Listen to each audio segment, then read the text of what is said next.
Hello YouTube and welcome to another GV vlog video.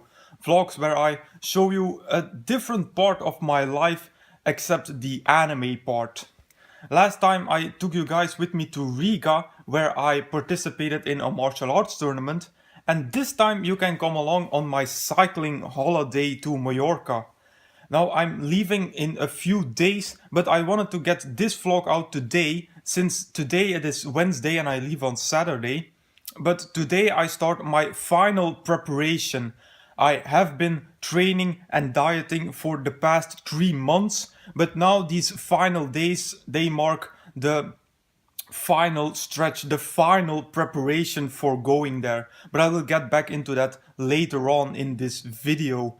Because now I just got home from class, it's about 11:30 and I still have a lot of work to do. I'm now going to record a bunch of videos so that I can upload in the next 2 weeks. Like I'm going to record the Q&A video, which is coming out probably together with this video. Then I'm going to record my winter 2017 review. Yeah, that's it, winter 2017 review, and my spring 2017 preview, which is planned for this Saturday, and then also my review of Trigatsu no Lion, which is planned for next Wednesday. Normally I can upload from Mallorca. I'm going to the same hotel that I went to before, and normally the quality of the internet is good enough that I can upload from there. It's a little bit slower than here at home, but normally I can upload. So I will go and record these videos and then I will get back to you. And that were all the videos for today. Although I still have to edit a few of them so that I can upload them this evening. But first we're going to move on to the next point on my agenda of today, which is a final cycling training. We're 3 days before, or 2 days before I leave, 3 days before I ride there the first time. So it's the perfect opportunity to do a final training, although today will be more kind of a physics test, or physique, not physics, a physique test. Normally I'm at my best right now, I feel really well, so let's see if we can put that into numbers, if we can put that into watts. I'm not going to bore you guys with the entirety of the test because it takes up 20 minutes. So maybe only the final part, because otherwise this video will both be long and very boring to watch.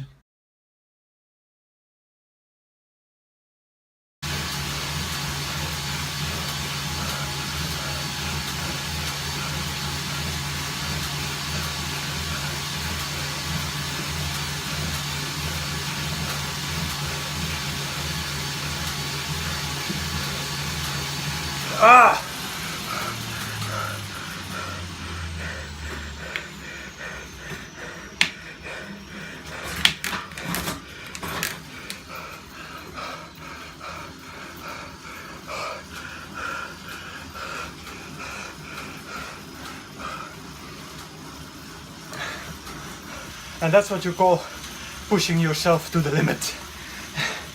There's a little bit of a puddle of sweat below me now. But it was good. I had a higher wattage than last time.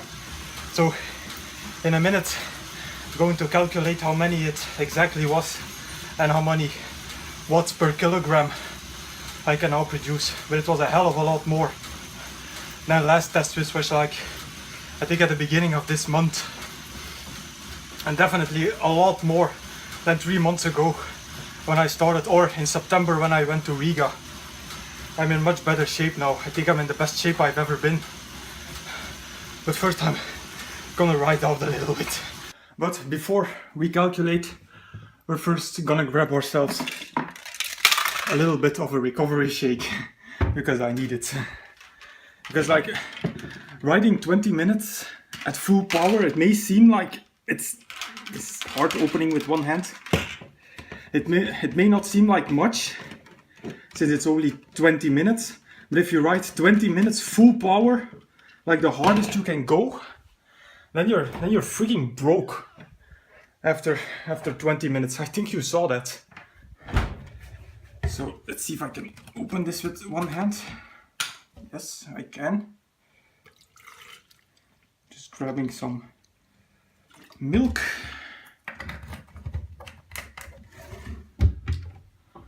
And my tub of protein powder, which really helps. And I'm not going to be able to open this. Hold on.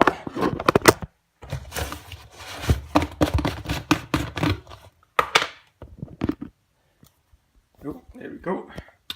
So this is pure whey protein powder, and it really helps with recovery. That's a bit much. That's better. Like I really notice that I recover a lot faster when I use protein powder.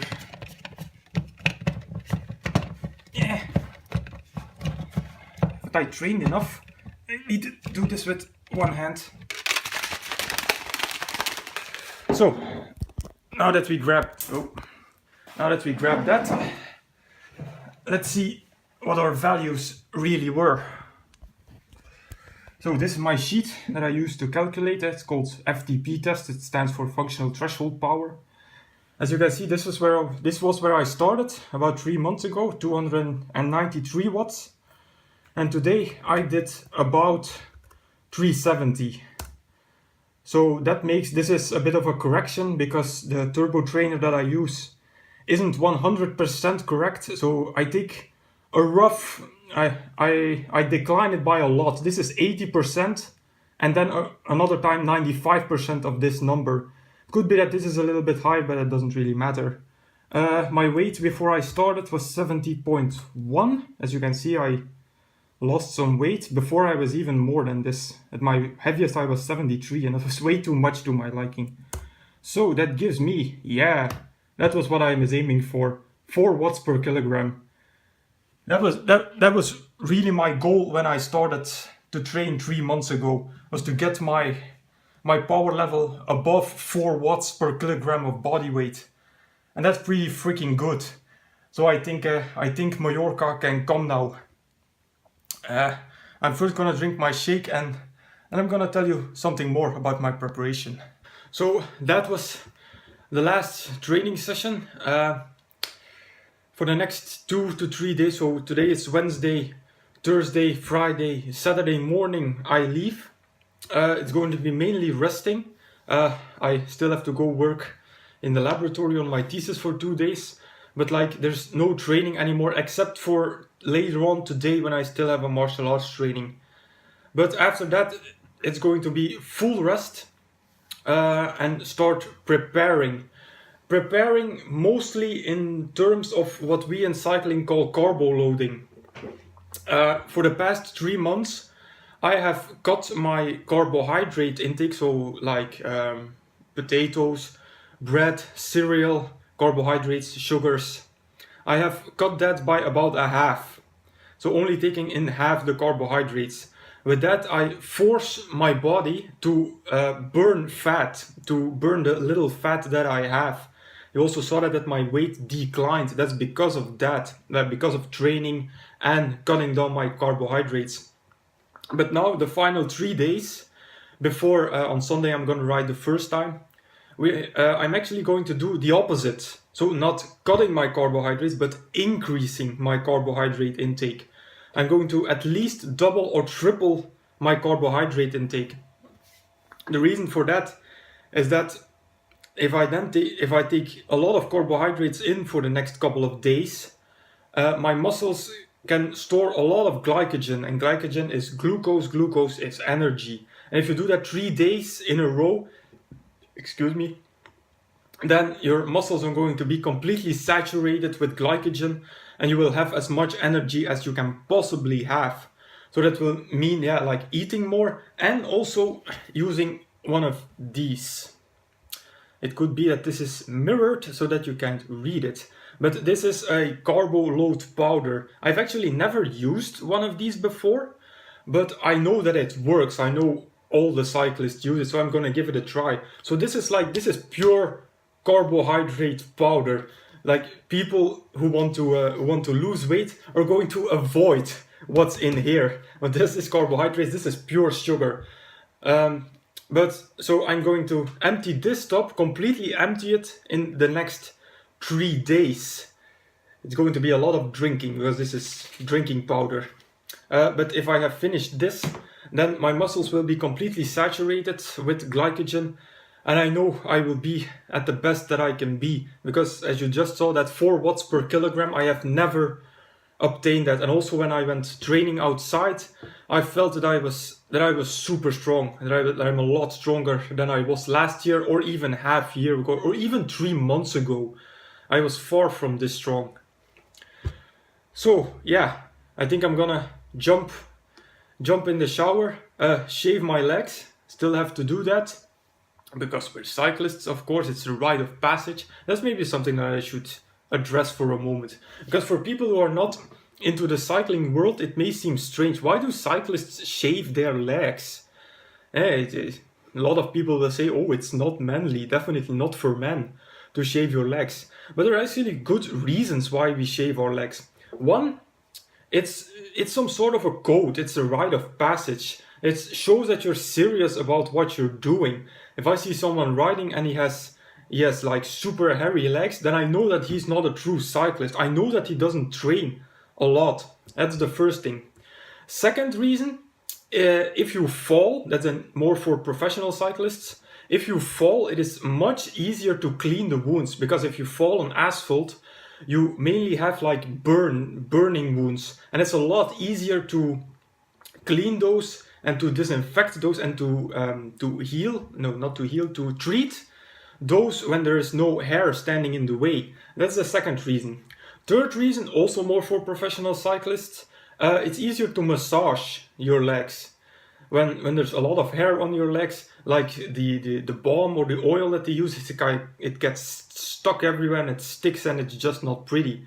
And then the fourth reason is that your muscles and your veins, they show a lot more when you don't have hair on your legs. So those are actually the 4 main reasons why cyclists shave their legs. And actually the first one is the most important one for amateur cyclists. It's just to show that you're serious about what you're doing, that you're passionate about cycling. And I think I can say that I'm pretty passionate about cycling. So yeah, gonna jump in the shower, shave my legs, and then we'll see what we're still going to do today. Well, time flies, it seems. I'm now in front of the sports complex for the final martial arts training before I leave on Saturday, so I'm going to sign off here. Next time you will see me, it will be on Friday night, since they are coming to pick us up at 3 a.m. in the morning, so 3 a.m. at night, since our flight leaves at 6 a.m. So it will be probably not sleeping that night and probably sleeping the day after. So I thank you all for watching, and I will see you all next time.